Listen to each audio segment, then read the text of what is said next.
Former Prime Minister of Australia, Scott Morrison, hello, thank you so much. It's a privilege to be here and be part of what is happening. There's a rising criticism among the people of Australia, specifically the Jewish community, criticizing the government, criticizing Albanese for not doing enough to fight anti-Semitism. They're saying the writing was on the wall. Well, I think those criticisms are fair. And post-October 7th, that has been occurring. There was a vacant space left where leadership was needed, and that created the opportunity for anti-Semitism to take hold. And in the 2 years following the attacks, we've seen a five-fold increase in the number of anti-Semitic incidents in Australia. Some of those extreme, as we saw in Bondi, but the firebombing of synagogues, the doxing of Jewish journalists and artists and academics and businesses and so on. It has been a very hard time to be a member of a Jewish community that for most of their time in Australia has known peace and prosperity and opportunity. Some would say it's not enough, you know, for Prime Minister Albanese to condemn what has happened now, because throughout this past year he was inflaming anti-Semitism. He was criticizing Prime Minister Netanyahu. He was declaring that he's recognizing a Palestinian state post-October 7th with everything that Israel was struggling. He was banning ministers and members of parliament from entering the country. He was basically inflaming anti-Semitism. All of the things you mentioned sort of fed into an environment in Australia where anti-Semitism was growing. Now, the government would probably argue that the issues of recognition of a Palestinian state and what has occurred with anti-Semitism are completely different things. But what I would say is, in an environment where anti-Semitism was gathering ground, was metastasising, where we saw increasingly violent speech in protests and many Australians turning out and marching alongside, them being peaceful, but marching along those sides preaching hate. And you know, to in that environment, throw in the ending of 75 years of bipartisanship when it came to policy regarding Israel, in particular Palestinian statehood.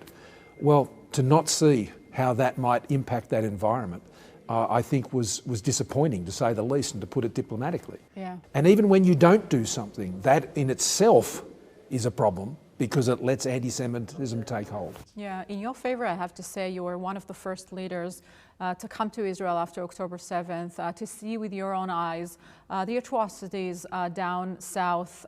You visited Be'eri.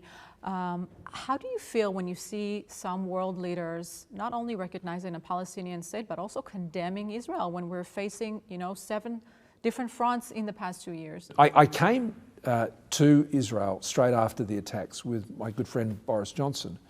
And when we went to Kfar, the reason I wanted to come was to tell Australians that they weren't alone, that Australian leaders cared about them, understood what was happening and what they faced. I was frustrated that at the time there hadn't been enough outreach between the Prime Minister and Prime Minister Netanyahu, and that connection. And I thought, well, someone has to go and tell Jewish Australians that we know what's going on here and call it out and say that they weren't alone. And my dear friend Josh Frydenberg, most senior Jewish politician ever in Australia, my treasurer, has shown a courage which has been just extraordinary. And he's led the charge and held the government to the account. But it hasn't just been Josh. There have been many others. So for Jewish Australians, you are not alone. You mightn't agree with the policies of the government. You may agree with the policies of the government. But is that your message for the Jewish community? Do you see a brighter future? Is there a future for the Jews in Australia? Absolutely. I'm very confident about that. And you know, I believe Australia will recover from this. I think we'll be true to who we are as a people. I think the response to the Jewish community following the attacks, I think, demonstrates that. I think there's been an eye-opening that, you know, these views that have been expressed in Australia, globalising intifada, from the river to the sea, these type of sentiments aren't just academic statements. They're not just political jingles. They have serious meaning and serious consequences, and we saw those consequences visited upon 15 beautiful souls in Bondi. Former Prime Minister of Australia, Scott Morrison, thank you so much for this interview. Thank you.